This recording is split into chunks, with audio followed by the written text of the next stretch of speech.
చున్నూ రేపు పెళ్ళుంది, పెళ్లికి వెళ్ళాలి. ఎవరెవరు వెళ్తున్నారు? దగడ్ సాయి నేను. జాగ్రత్తగా వెళ్ళిరండి. సరే జున్ను. The next day. మీ అమ్మ అన్ని పాత బట్టలు వేసుకోవాలి ఇప్పుడు. ఐడియా, ఏదైనా ఒక డ్రెస్ ఇంపిద్దాం, అప్పుడు మమ్మీ మనకు పైసలు ఇస్తుంది, కొత్త డ్రెస్ కొనుక్కోవచ్చు. మమ్మీ ఉన్నది ఒకటి, ఇది కూడా ఖరాబ్ అయిపోయింది. అవునా? మమ్మీ డబ్బులు ఇవ్వచ్చు అని ఒకటి కొత్త డ్రెస్ కొనుక్కుంటా. నీకేమన్నా పెళ్లి సూపులకు పోతున్నావు? అన్నయ్య కొత్త అంగిలు ఉన్నాయి, వేసుకొని పో. వందన, ఈ రోజు మనం జున్ను పైన ఫ్రాంక్ చేయాలి. అవునా? ఇవాళ పిచ్చి దాన్ని, ఇవాళ దాన్ని. సరే చేద్దాంలే. ఇగో కాల్ చేస్తుంది, మాట్లాడు. హలో, ఎవరు? మీరెవరు? బబ్బుల్ నెంబర్ కాల్ చేస్తే నువ్వు లావట్టినావు. నువ్వెవరు అసలు? బబ్బుల్ నెంబర్ కాల్ చేసినావు? నేనా? నువ్వే బబ్బులు లవర్ని. ఆగు బబ్బులు, ఫోన్ మాట్లాడంగా తీసిస్తున్నావు. పిల్లకు దిమ్మ తిరిగినట్టుంది, దెబ్బ కాలు కట్ చేసింది. దగడ్, నీకు ఫోన్ చేస్తా చూడరా, మన ఇద్దరం పెళ్లికి అవుతున్నామని చెప్పిన. అవునారా? వాడు ఇంకా నా దగ్గర రాలేదని చెప్పరా.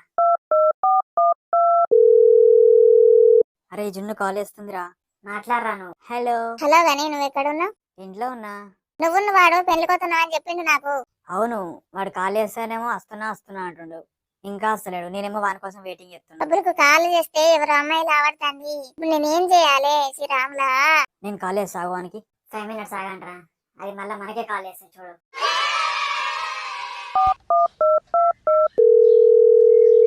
ఇగో కాల్ చేస్తుంది, నువ్వు మాట్లాడు. ఏంటి ఊరికే కాల్ చేసి డిస్టర్బ్ చేస్తున్నావు? అసలు ఎవరే నువ్వు? ఒళ్ళు దగ్గర పెట్టుకొని మాట్లాడు. ఫస్ట్ నువ్వు ఫోను బబ్బులకి ఇవ్వు. నువ్వెవరు నాకు చెప్పేందుకు? నీ అమ్మ మొగాన్ని. ఏందే నీ నోరు బాగా లేపుతుంది? ఆడ పులి అంటే ఇట్లానే ఉంటది మళ్ళా. వచ్చిందమ్మా వయ్యారి. 5 నిమిషాలల్లా మీరున్న లొకేషన్ పంపించలేదనుకో, బబ్బుల వాళ్ళ డాడీకి ఫోన్ చేసి పంపిస్తున్నా. లొకేషన్ వచ్చింది, ఇప్పుడు చెప్తా మీ సంగతి. గైస్, వీడియో నచ్చితే లైక్ చేయండి, షేర్ చేయండి, అలాగే సబ్స్క్రైబ్ చేసుకోండి.